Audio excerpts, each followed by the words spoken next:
To the skill position guys on the outside. This is where it gets, I think, really fun. Tight end.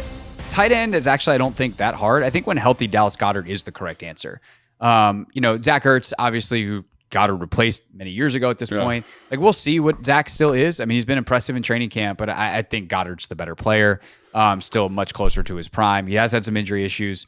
Dallas, I don't know if they have anybody in particular. Have Ferguson, right? Tony Ferguson, who's Jake Ferguson, who I think is, people sleep on him, but he reminds me a little bit of Dalton Schultz, like a guy that is nothing. He's like not too fancy, but in that offense is very productive and has a good feel, catches the ball well, blocks. But he's like well. a good player. Like Dallas Goedert, when he's right, is a really good player, like borderline Pro Bowl player.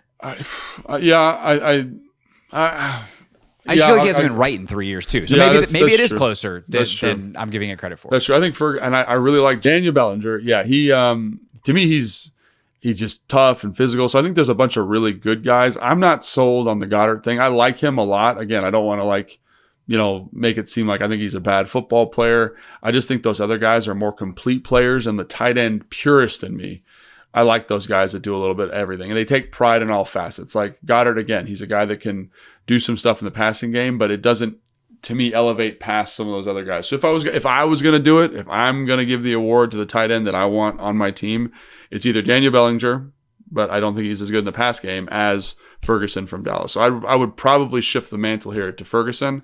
Okay. But again, I do think the argument can be made, and I will acknowledge this, that that offense really helps him out, right? It helps him kind of get good targets, helps him find the seam. Obviously, he's playing with the best quarterback in the division. So all those things kind of stack in his favor. Is that a transferable skill set to a different team? I don't know, but Dalton Schultz did it, and I think they're very similar football players. Interesting. Okay. I'll defer to you on tight end because you played it for 10 years, and But again, it's preference. Some guys are going to be like, sure. Like Goddard does this stuff in the pass game, or catches the screen so well, or has this natural feel as a runner. That's great. I want the dude who can pass protect, who can run block, and catch football, and that's Ferguson for me. So, all right, receivers. You got the two Philly guys, Smith and Brown, and then CeeDee Lamb.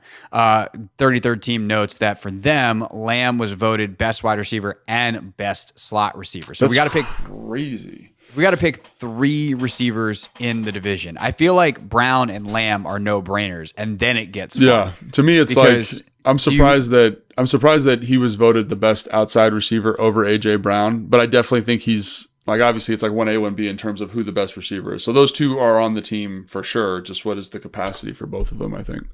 So I don't have a good answer for that. So then for the third guy, you're looking at Devontae Smith for sure, who won the vote here.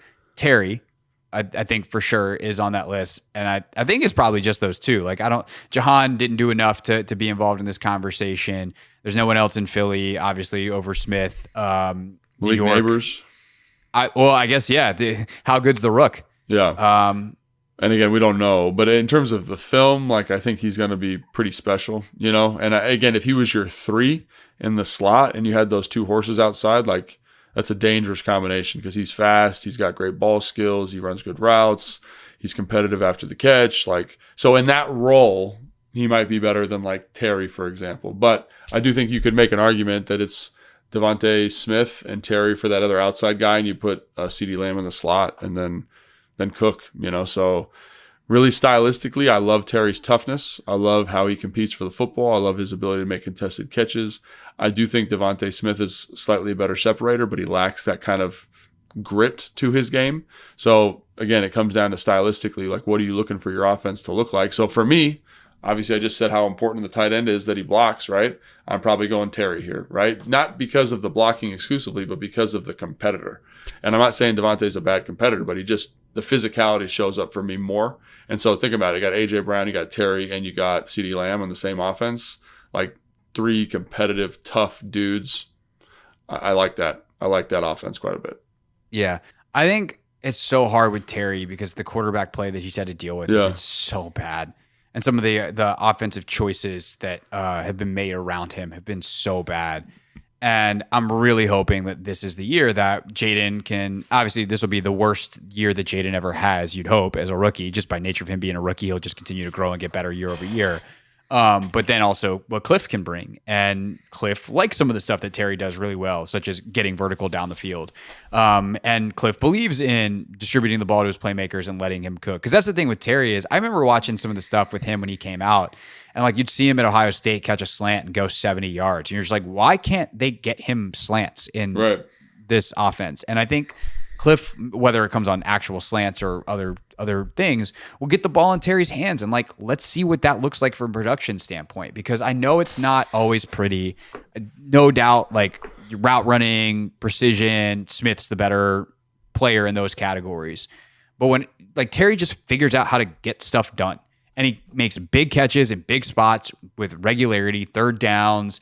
Hey, you need to play an Indy to save the game. Throw it, the old Taylor Heineke, screw it. Terry's down there somewhere. Yeah. Like Terry and Devontae Smith, by the way, has had some catches like that. So it's not meant to obviously diminish Devontae, but like Terry just has done that on such bad teams. What if you gave him this kind of offensive line and Dak Prescott at quarterback and you let Terry be Terry? Like, how productive would he be? And I think the answer is extraordinarily. Yeah. And so for a guy that's hit 1,000 yards almost every season, he just missed it, I believe, last year. With the kind of quarterback play he's had in the offenses he's been in, what if he actually had optimal circumstances around him? I think I would take Terry as well. Yeah. And again, it's cultural identity for your organization, and we want to be a tough physical football team. And so that's who we're going to pick at that other receiver spot. Of course, if you like rankings, you want to know who perhaps the offensive coordinator would be of our team. We did our coach rankings last week. Our ranking series available for you to listen to anytime, anywhere, on demand. That is the nature of a podcast. So check out the previous editions of Take Command, and you can listen to our positional group rankings, so team by team position groups, our coach rankings, offense, defense, and we'll do our all individual players defensive team coming up either later this week or next week. As we steamroll towards training camp, we are only a couple weeks away. I just got a note from the PR staff that I think we're going to do some kind of get together before the season. Oh. So, preseason activities starting. Very excited about that. And training camp will be here before you know it. So thanks to everyone for listening. I hope you enjoyed it. Let us know what you liked in the comments. Let us know what you hated in the comments too. I don't know that I need to tell people to do that because they tend to do that on their own. But if you need some encouragement, here you go. That's Logan. I'm Craig. We'll see you next time on Take Command. Thanks for watching this clip of Take Command, which has a brand new home. That's right. You can watch on YouTube at the Team 980. You can also listen to full episodes in the free Odyssey app, which is now enabled with Apple CarPlay. So we'll just, follow you around.